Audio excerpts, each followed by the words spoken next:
결혼을 하는 부부는 다이아몬드나 금으로 만들어진 반지를 서로의 손가락에 끼워주며 영원한 사랑을 약속합니다. 다이아몬드나 금을 가치 있게 여기는 이유는 이것들이 아름답게 빛나기 때문이기도 하지만 그것들이 변하지 않는 영원함을 상징하기 때문입니다. 지금 세상은 영원히 변하지 않는 이 가치를 소홀히 여기고 있으며 세상에 영원한 것은 없으며 모든 것들은 그저 끊임없이 변한다고 이야기하고 있습니다.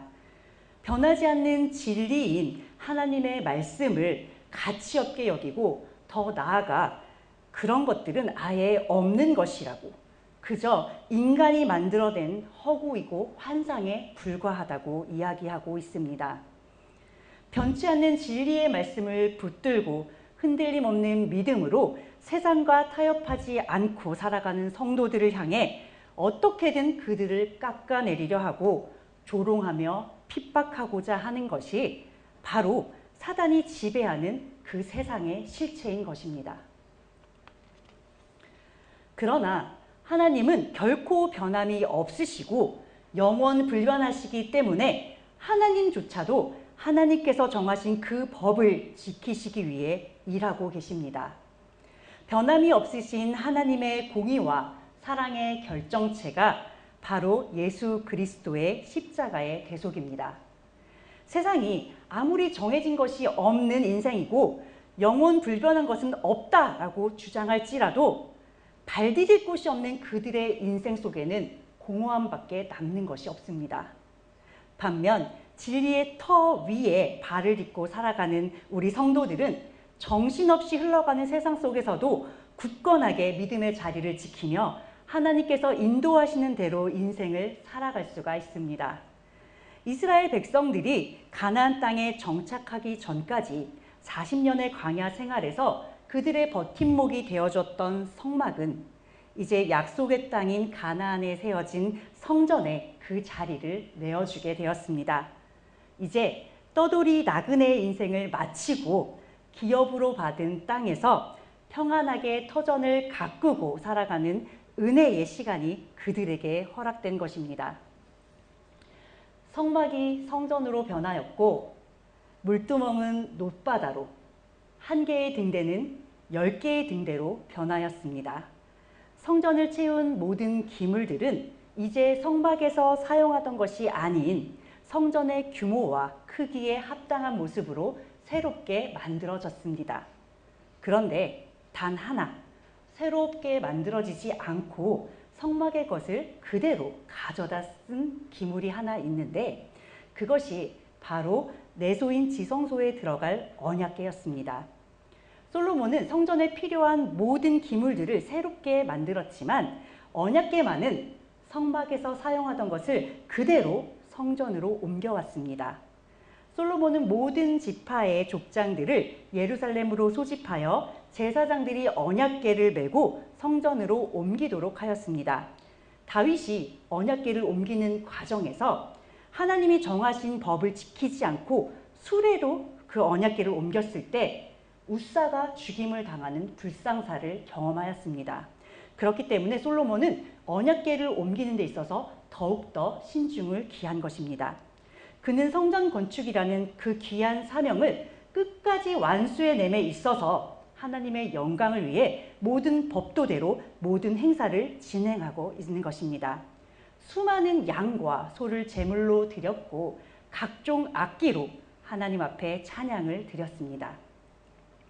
언약궤는 이스라엘 백성들이 출애굽을 한 지 2년째 되던 해에 시내산에서 성막을 최초로 세울 때 함께 만들어진 기물입니다. 성막이 이스라엘 백성들이 광야 생활을 하는 동안에 구심점의 역할을 했다면 그와 동일하게 언약궤는 성막 전체의 중심이 되었습니다. 법궤 또는 증거궤라고도 불리는 이 언약궤는 시내산에서 하나님께서 모세에게 어떤 모양으로 만들지 그 명령해 주신 식양에 맞추어 브살렐이 만들었습니다. 언약궤의 주 재료는 조각목인데 정식 명칭은 시띠나무입니다. 이 시띠나무의 히브리명은 슈타이고 영어로는 아카시아인데 우리나라에서 흔히 볼 수 있는 그 아카시아는 아닙니다. 전혀 다른 나무예요.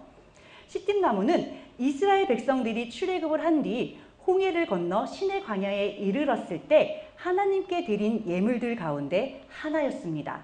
이 시띠나무는 북아프리카 지역과 중동 지역에서 그 사막 지역에서 흔히 볼 수 있는 나무로 사막 지역에서 그 수분을 덜 뺏기기 위해서 이렇게 보시면 잎사귀는 가늘게 갈라져 있고 뿌리는 땅속 100m 깊이까지 길게 뻗어 자란다고 합니다.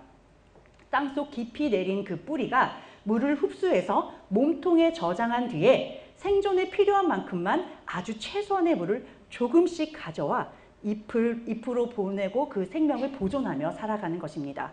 그렇기 때문에 굉장히 오래 살 수 있어서 장수식물에 해당한다고 해요. 시띠나무는 저항력과 내구성이 뛰어나서 썩지 않는 나무라는 이름으로 70인역 성경에는 기록되기도 했습니다.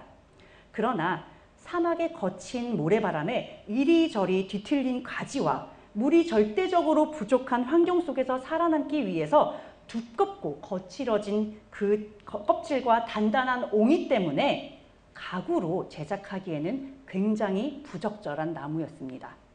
일반적인 목수라면, 아니 정상적인 목수라면 절대로 가구의 그 재료로 사용하지 않을 그저 광야에 버려진 땔감 정도로만 쓸 수 있는 그 정도의 가치가 없는 나무인 것입니다. 그런데 하나님께서는 귀한 백향목이나 잣나무가 아닌 그런 최상급의 나무가 아닌 이 시띠나무를 언약궤를 비롯한 성막의 모든 가구들을, 기구들을 만드는 데 사용하셨습니다.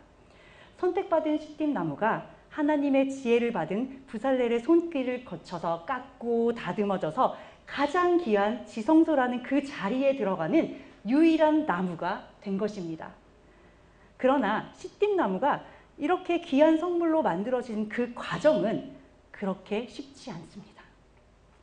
나무가 성물로 거듭나기 위해서는 어렵고 긴 과정을 거쳐야 하는데 먼저 이렇게 무성한 잎과 그 가시를 모두 잘라내고 껍질을 벗겨야 합니다.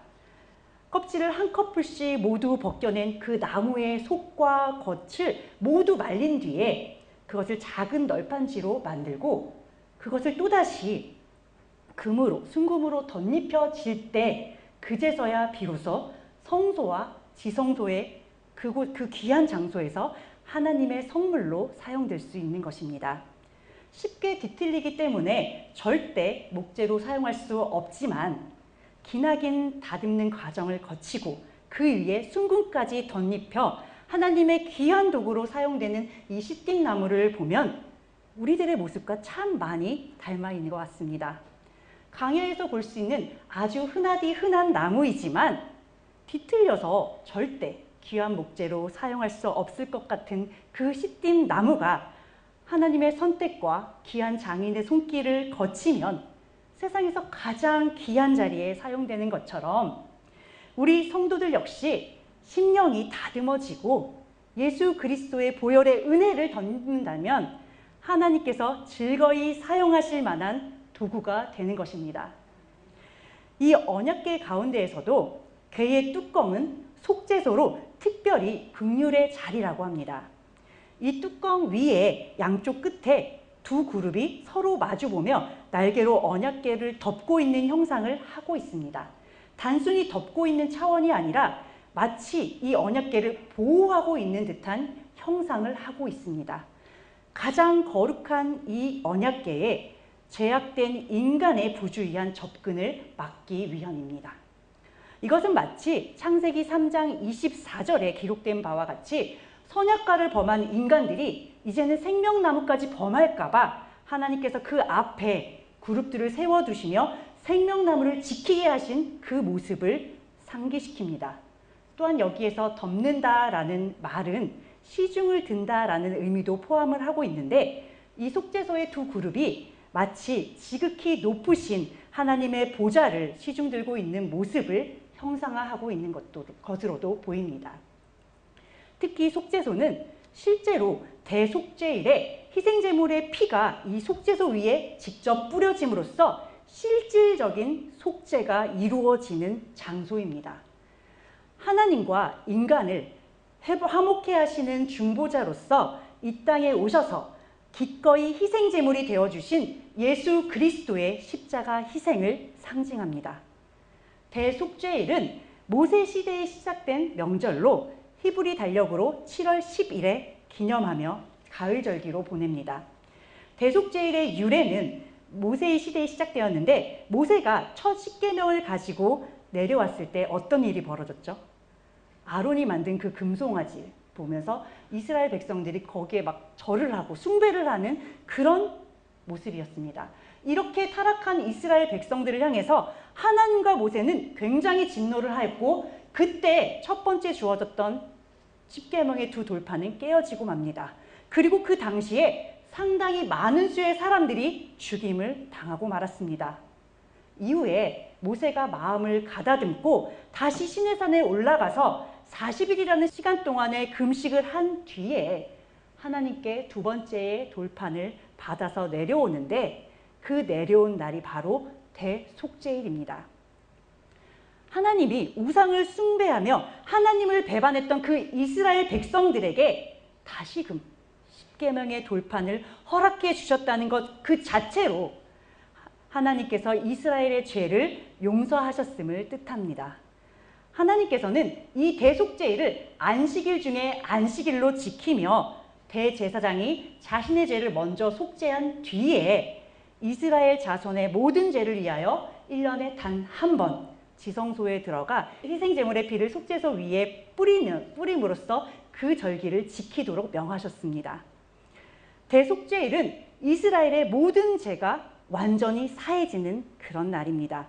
따라서 이 날은 굉장히 큰 의미를 가지고 있는데 이 날이 얼마나 중요했던지 대속죄일에 앞서서 7월 1일에는 나팔절로 따로 지정하여서 이 절기를 지켰는데 이 나팔절에는 나팔을 큰 소리로 불면서 그 나팔 소리에 맞춰서 회개를 하도록 합니다. 그러니까 이 나팔절은 다른 의미가 있는 게 아니라 대속죄일을 경건하게 지키기 위해서 이날에 회개를 촉구하는 것이죠. 얼마나 이 날이 중요하면 이 날을 준비하기 위한 절기를 따로 정해서 지킬 정도로 그만큼 중요한 날입니다. 그리고 이 대속죄일의 5일 뒤인 15일부터는 일주일간의 초막절로 지키고 있습니다. 이 초막절의 절기는 마지막 추수의 시기와 일치하여 가을 곡식을 추수하여 저장하는 때이기도 하기 때문에 그 의미로 수장절이라는 그 이름으로도 불리고 있습니다. 이름 그대로 초막절이라는 이름 그대로 보면 출애굽 시기에 초막에서 거주하였던 것을 기념하며 하나님의 구원의 능력을 기뻐하고 찬양하는 절기이지만 종말의 때에 마지막 추수의 시기로 영원한 안식으로 들어간다는 의미를 담고 있어 성도들에게는 아주 의미 있는 절기라 할 수 있습니다. 열왕기상 8장 2절 이스라엘 모든 사람이 다 에다니멀 곧 7째 달 절기에 솔로몬 왕에게 모이고 솔로몬이 성전의 언약궤를 옮긴 때는 바로 이 초막절입니다. 히브리력으로 7월에 해당하는 에다님월은 그 이름 속에 시냇물이 흐른다라는 뜻을 가지고 있어요. 오늘날 우리가 지키는 그 태양력으로는 9월에서 10월에 해당하는 시기로 이때는 이스라엘 지역의 건기가 끝나고 비가 내리기 시작하는 때이기 때문에 그 시냇물이 흐르는 소리가 들려서 이 에다님월이라는 그 이름의 유래가 되었다고 합니다. 우리가 성경에서 하나님께서 때에 맞춰 이른 비를 내려주신다라고 하는데 그때가 바로 이 시기입니다. 그러니까 초막절은 굉장히 기쁜 절기예요. 이스라엘 백성들에게 가장 크고 즐겁게 지켜지던 절기였을 뿐만 아니라 한 해 중에 가장 마지막에 거행되는 절기였습니다.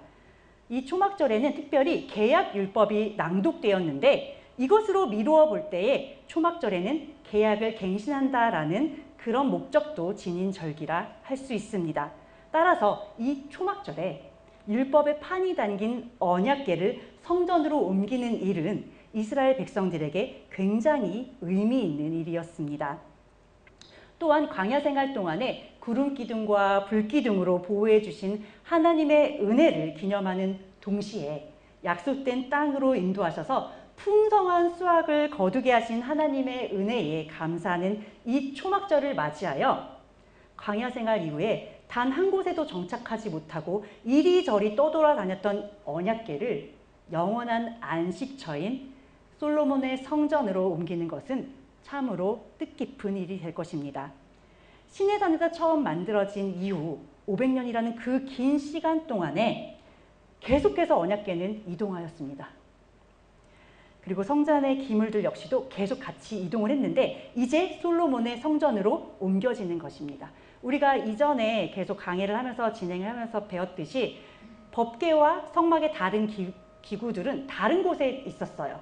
원래 그 기브온 상당에 같이 있었는데 블레셋에게 뺏겼다가 다시 다윗이 가져오면서 예루살렘 성 근처에 다윗성에 이 언약궤는 따로 있었습니다. 이제 이것을 성전으로 같이 가져오고 성막에서 사용됐던 나머지 기물들도 성전의 창고로 드리는 그 일을 지금 하고 있는 것입니다.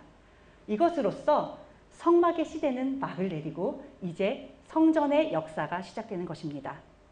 움직이는 장막이었던 성막과는 달리 이제 건물로서 지어진 이 성전은 이스라엘 민족의 중심이 되며 하나님께서 이스라엘 백성들을 만나주시는 통로가 된 것입니다. 영어 성경에 보면 이 언약궤를 아크라고 하는데 구약 성경에는 이 단어를 총 3번 사용하고 있어요. 바로 노아의 방주와 모세를 담았던 갈대상자 그리고 언약궤입니다. 노아의 홍수 시대에 세상을 쓸어버리시려는 하나님의 그 심판에서 그것을 피할 수 있는 유일한 길은 바로 방주에 타는 것입니다. 그리고 모세의 부모가 그 아기를 살리기 위해서 나일강의 아기를 버리면서 역청을 칠해서 만든 갈대 상자에 담아서 보냈잖아요. 그렇기 때문에 이 방주와 갈대 상자의 공통점은 바로 구원입니다. 언약궤는 비록 볼품없는 시띠나무로 만들어진 상자에 불과하지만 하나님께서 이스라엘 백성들을 가운데 거하시는 그 통로로 사용하셨듯이 예수 그리스도는 외형적으로 볼 때 흠모할 만한 아름다운 것이 단 하나도 없었지만 하나님과 우리 사이에 거룩한 중보자가 되어주셨습니다. 이처럼 노아의 방주, 모세의 갈대상자, 그리고 언약궤는 모두 아름다운 모양이 없는 그저 단순한 나무 상자에 불과하지만 구원의 주님, 곧 예수 그리스도를 나타내고 있습니다. 열왕기상 8장 6절 제사장들이 여호와의 언약궤를 그 처소로 메어 드렸으니 곧 성전의 내소인 지성소 그룹의 날개 아래라. 솔로몬은 언약궤를 성전으로 옮길 때 제사장들이 궤를 메어 옮기도록 하였는데 원래 언약궤를 옮기는 일은 레위인 가운데에서도 특히 고앗 자손들에게 맡겨진 임무였습니다. 그런데 이 언약궤의 덮개를 씌우거나 벗기는 일 등 실제로 언약궤를 관리하고 감독하는 일은 언제나 고앗 자손 중에서도 특별히 제사장 계통인 아론의 자손들에게 속한 일이었습니다. 솔로몬이 이 언약궤의 운반을 고앗 자손이 아닌 그보다 상위직인 제사장들에게 직접 맡긴 이유는 성전 봉헌식을 더욱 경건하고 비중 있게 거행하려는 의도로 볼 수 있습니다. 역사적으로 볼 때 여호수아 시대에 요단강을 건널 때 그리고 여리고성을 정벌할 때 이 제사장들이 언약궤를 옮겼던 사례들이 있습니다. 그러니까 이스라엘 백성들에 앞서서 요단강을 건너며 강이 멈추게 한 그 일과 여리고성을 함락시키는 그 일만큼이나 성전 건축을 완벽하게 완수해내는 일이 솔로몬에게는 너무나도 중요한 일이었던 것입니다. 제사장들은 솔로몬의 명령에 따라 언약궤를 성소의 내소인 지성소 그룹들의 날개 아래로 옮기는 일을 감당하였습니다. 그런데 언약궤를 지성소에 안치하기에 앞서 그 전에 잠시 언약궤를 모든 백성들이 모인 자리에 두고 양과 소로 제사를 지냈다고 합니다. 성경은 이때 솔로몬과 백성들이 드린 그 제물의 수가 너무 많아서 기록할 수도 셀 수도 없다라고 기록을 하고 있습니다. 솔로몬과 이스라엘의 온 백성들이 한마음으로 하나님께 감사와 기쁨으로 나아왔음을 알 수 있게 하는 대목입니다. 다윗 때부터 그토록 소망하며 준비해왔던 성전 건축을 7년이란 기간 동안에 완성해내고 이제 그 성전 건축의 활용 정점이라 할 수 있는 언약궤의 지성소 안치를 눈앞에 두고 있는 것입니다. 언약궤의 지성소 안치는 하나님께서 그들 가운데 거하시며 그들의 하나님이 되심을 뜻하는 것이기 때문에 성전 건축의 핵심이며 완벽한 완성이라 할 수 있습니다. 이스라엘 백성들이 이 언약궤를 얼마나 하나님과 동일시를 했냐면 전쟁에서 이 언약궤가 함께하면 우리가 이 전쟁에서 승리할 거니까 언약궤를 전쟁터로 옮겨올 정도로 이 언약궤를 굉장히 소중하게 여기고 하나님과 똑같이 생각하는 그런 민족입니다. 그렇기 때문에 이들이 성전을 세우고 그 안에 하나님을 모셔왔을 하나님의 언약궤를 모셔왔을 때의 그 감격은 이루 말할 수 없을 것입니다. 성전의 모든 것이 물론 다 거룩합니다. 그러나 특별히 이 지성소는 하나님과 이스라엘 백성 간의 언약을 상징하고 그 언약 속에서 하나님이 지속적으로 이스라엘 백성들을 보호하시고 이끄심을 상징하고 있습니다. 따라서 이 지성소를 성소 중에서도 성막 중에서도 성전 중에서도 가장 거룩한 장소로 여겼던 것입니다. 그 지성소에 이미 세워두었던 두 그룹의 날개 아래로 제사장들이 이 언약궤를 옮겨 두었습니다.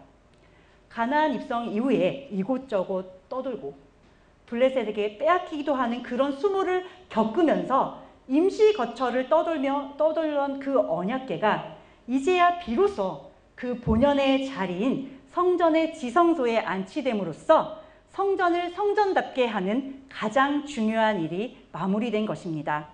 여기서 한 가지 눈여겨볼 점은 언약궤에 달린 채를 사실 이 채는 운반하는 목적으로 필요한 것이잖아요. 그런데 성전에 안치되는 이 순간에도 이 채를 빼지 않고 그대로 두었다는 점입니다.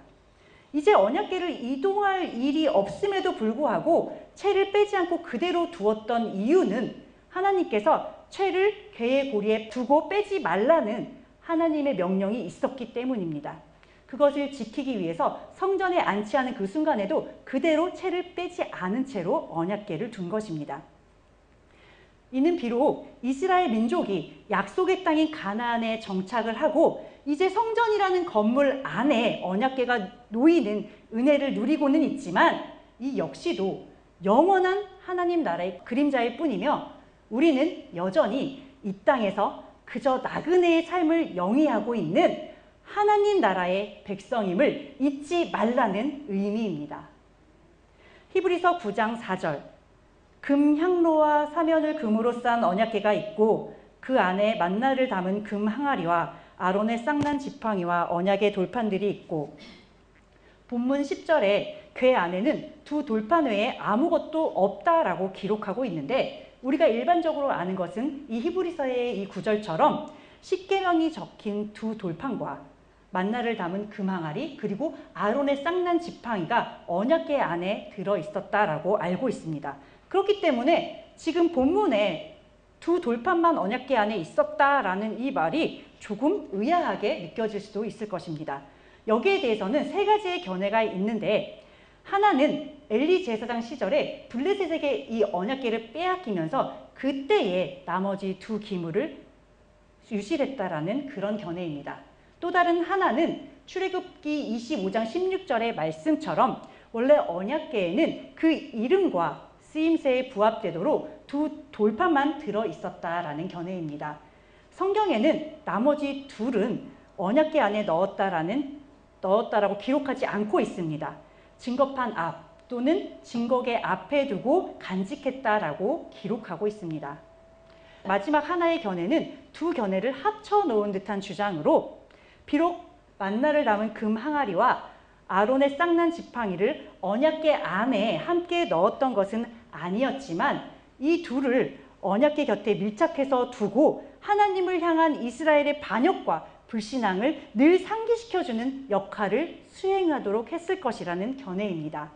그런 이유로 이 히브리서 기자가 이 세 가지가 모두 언약궤 안에 있었던 것으로 표현하고 있다는 것입니다. 어떠신가요?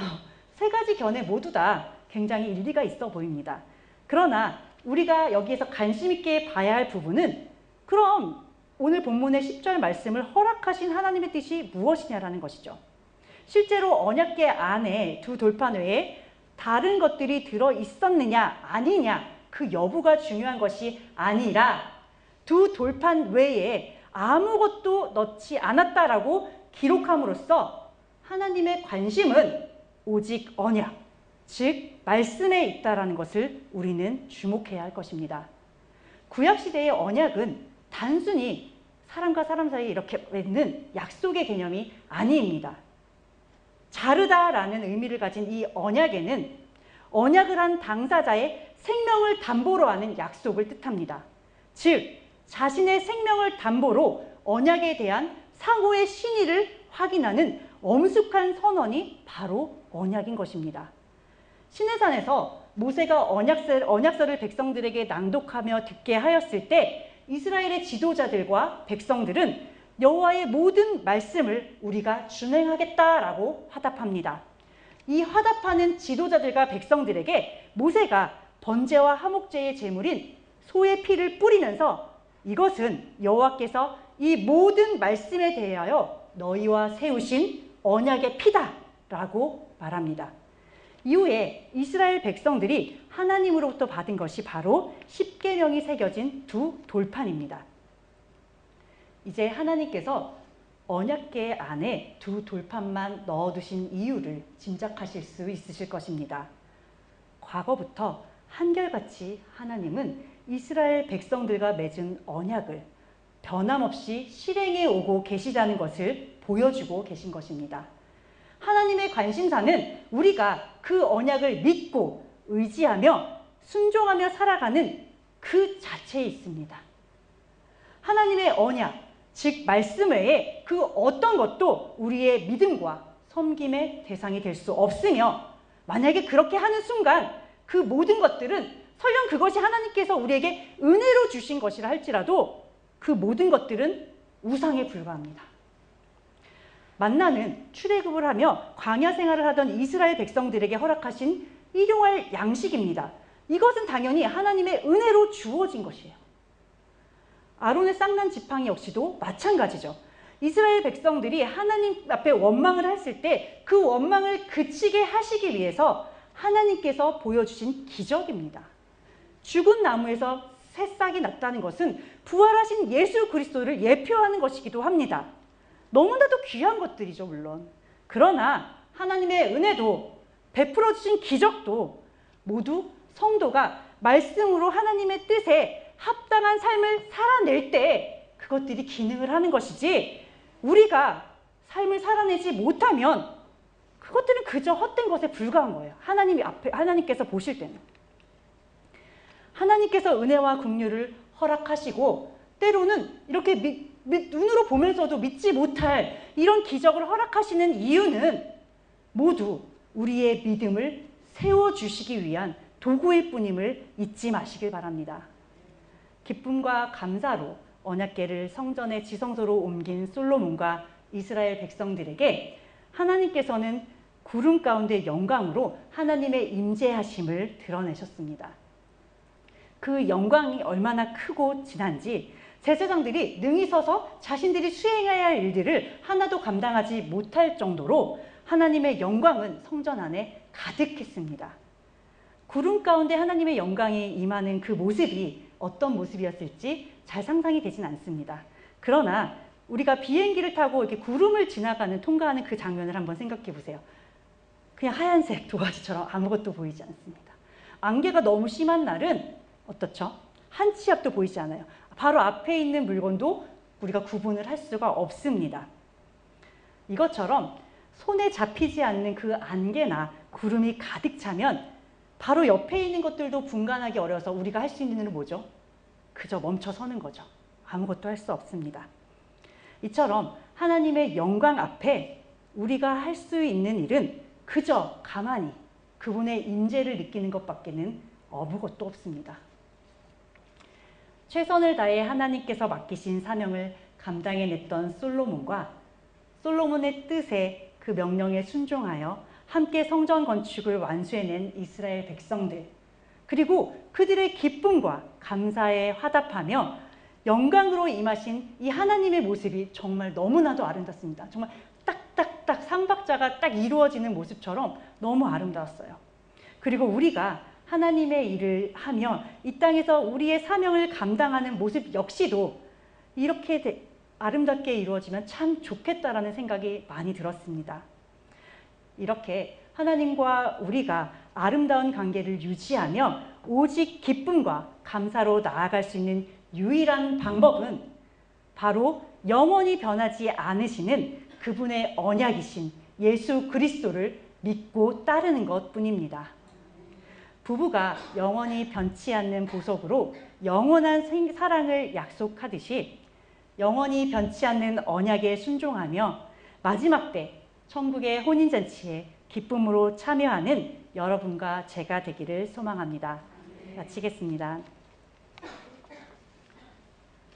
처음과 나중 되시며 오늘도 역사하시는 하나님 아버지, 늘 한결같은 사랑을 주시며 자녀들을 사랑하시되 끝까지 사랑하시는 아버지의 사랑에 감사드립니다. 한결같은 하나님의 사랑이 얼마나 크고 위대한지 알 수 없기에 세상 사람들은 그 사랑을 때론 당연한 것으로, 때론 하찮은 것으로 만들어버리기도 합니다. 급기야 이제는 그 사랑이 없다고, 그건 나약한 인간들이 만들어낸 환상일 뿐이라고 말합니다. 모든 것들을 하나님의 뜻에서 조금씩 비틀어 하나님이 없다고 말하는 악한 세상 가운데 예수 그리스도의 보혈의 은혜로 덮어주시며 날마다 주님의 임재 가운데 거하게 하시니 감사드립니다. 부모가 자녀를 아끼고 사랑하기에 그를 위해 헌신을 당연하게 여기지만 자녀가 부모의 사랑을 귀하게 여기며 부모를 아낄 때에 부모의 사랑이 더 아름답게 빛나듯 저희들 역시도 주님이 주시는 그 사랑을 귀하게 여기며 감사하며 찬양하는 자들이 되기를 원합니다. 오직 주님만 찬양하고 경배하며 사랑하는 인생이 되게 하여 주시고 자연스럽게 흘러넘치는 저희들의 찬양과 감사를 통해 주님의 살아서 역사하심을 세상에 증거하는 저희들이 되게 하여 주시옵소서. 주님께서 맡겨주신 마지막 때 말씀으로 살아내며 하나님을 전하는 사명을 온전히 감당해내는 저희들이 되기를 간절히 소망하며 예수 그리스도의 이름으로 기도드립니다. 아멘.